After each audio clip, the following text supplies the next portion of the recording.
13 semester tahun 2024. Untuk mata kuliah metodologi penelitian, saya Iman Maksita, MPN 211230066, Magister dari Manajemen Logistik. Adapun tugas asesmen akhirnya yaitu tentang pengaruh harga barang (HB), quality service atau QS, harapan pelanggan (HP) terhadap kepuasan pelanggan (LKP), serta implikasinya pada kinerja perusahaan QDBP dengan transformasi digital sebagai variabel moderasi.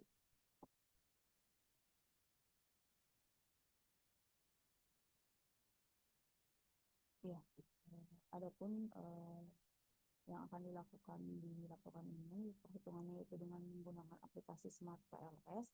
Yang pertama ada uji validitas semua variabel, yang kedua uji reliabilitas semua variabel, yang ketiga koefisien jalur pengaruh harga barang, quality service, harapan pelanggan terhadap kepuasan pelanggan, yang keempat perhitungan R-square itu pengaruh harga barang, quality service, harapan pelanggan terhadap kepuasan pelanggan, yang kelima koefisien jalur pengaruh kepuasan pelanggan terhadap kinerja perusahaan, yang keenam R-square dari pengaruh kepuasan pelanggan terhadap kinerja perusahaan, yang ketujuh yaitu koefisien jalur pengaruh kepuasan pelanggan terhadap kinerja perusahaan dengan transformasi digital sebagai variabel moderasi.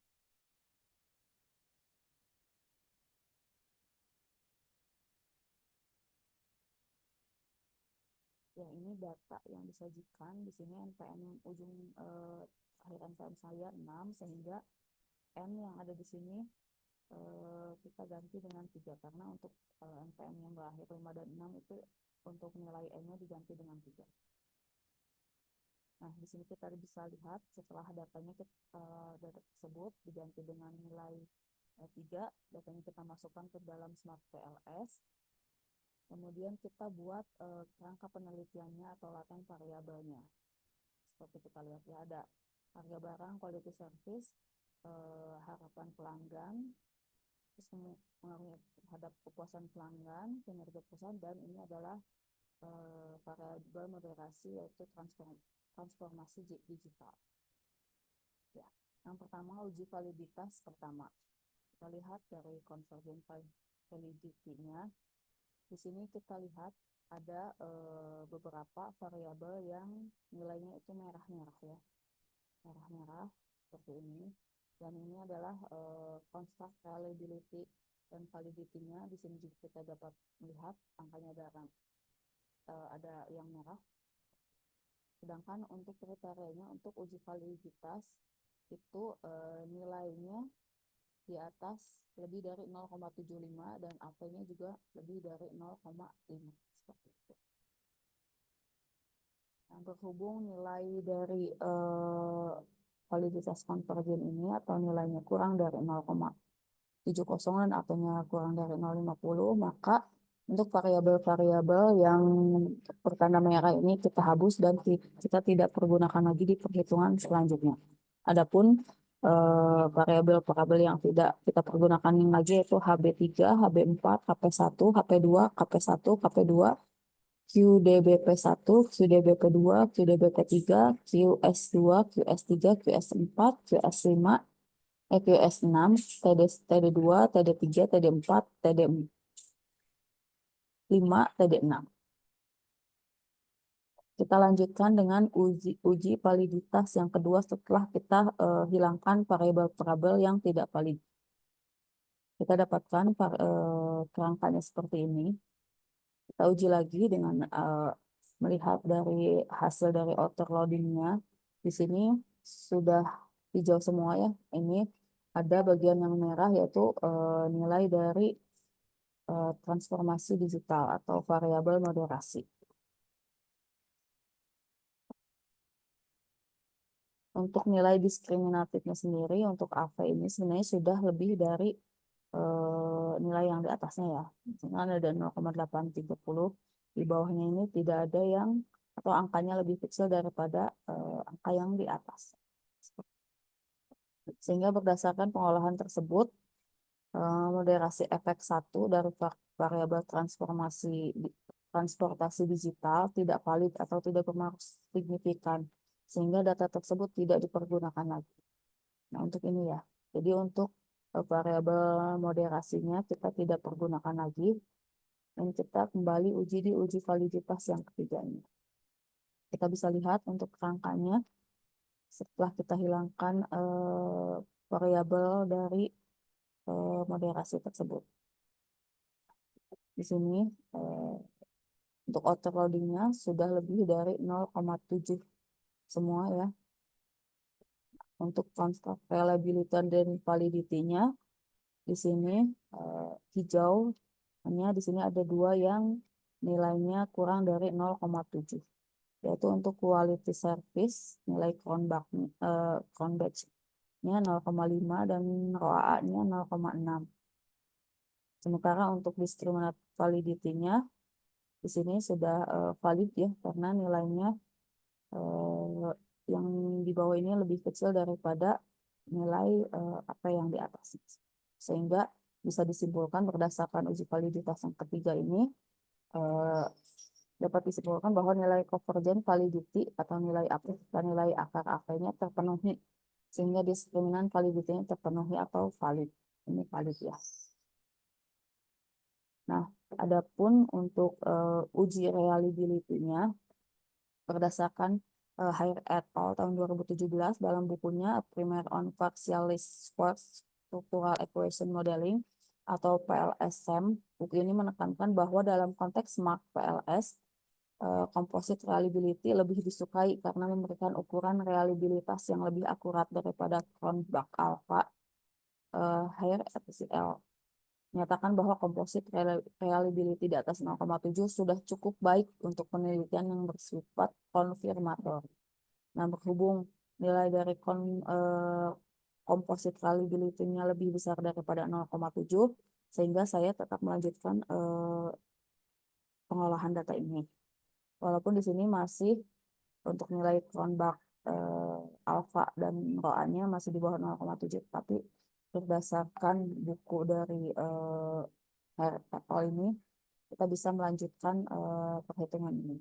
Bisa saja data ini diperbaiki dengan memperbaiki data awal data primernya seperti itu.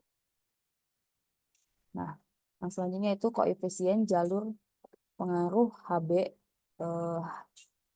harga barang, quality service, harapan pelanggan terhadap kepuasan pelanggan. Analisis koefisien jalur ini digunakan untuk menguji hipotesis atau pengaruh antara satu variabel dengan yang lain, apakah variabel dependen mempengaruhi variabel independen. Jika nilai koefisien positif, maka pengaruh suatu variabel terhadap variabel lain adalah searah, dan jika nilai variabel dependen meningkat, maka nilai variabel independen juga meningkat. Jika nilai negatif, maka pengaruh suatu variabel terhadap lainnya berlawanan arah. Jika variabel dependen meningkat naik, maka nilai variabel independen menurun. Dan ketentuan jika nilai p-value-nya lebih kecil daripada 0,05, maka dinyatakan signifikan. Sedangkan jika nilai p-value-nya lebih besar dari 0,05, maka dinyatakan tidak signifikan. Dari PET koefisien ini dapat disimpulkan bahwa QS atau quality service pengaruh terhadap kepuasan pelanggan itu berpengaruh, nilainya itu positif 0,510 dengan p-value 0,000, bisa dinyatakan signifikan, yang artinya quality service ini berpengaruh positif terhadap kepuasan pelanggan dan mempunyai hubungan yang signifikan. Sementara untuk HB harga barang berpengaruh terhadap kepuasan pelanggan bernilai positif juga dengan nilai 0,188, tetapi tidak mempunyai pengaruh yang signifikan seperti itu karena nilainya lebih besar daripada 0,05, yaitu sebesar 0,075. Untuk HP atau harapan pelanggan berpengaruh positif terhadap kepuasan pelanggan dengan nilai 0,295 dan berpengaruh secara signifikan dengan nilai p-value 0,029.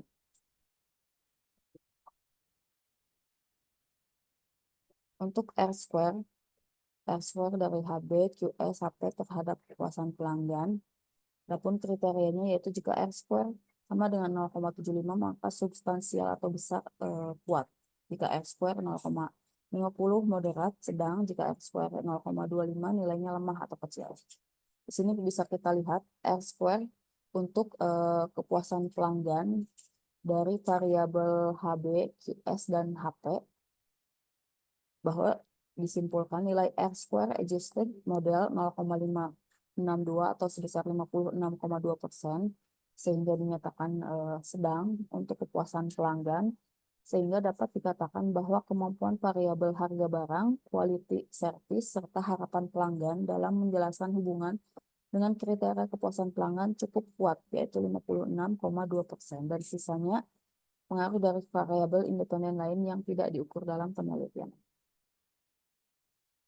Nah, untuk koefisien jalur kepuasan pelanggan terhadap kinerja perusahaan, di sini bisa kita lihat ya, dapat disimpulkan bahwa kepuasan pelanggan mempunyai pengaruh yang positif terhadap kinerja perusahaan dan atau KIDBP, yaitu sebesar 0,846, dan berpengaruh secara signifikan dengan nilai p-value-nya 0,000 lebih kecil daripada 0,05.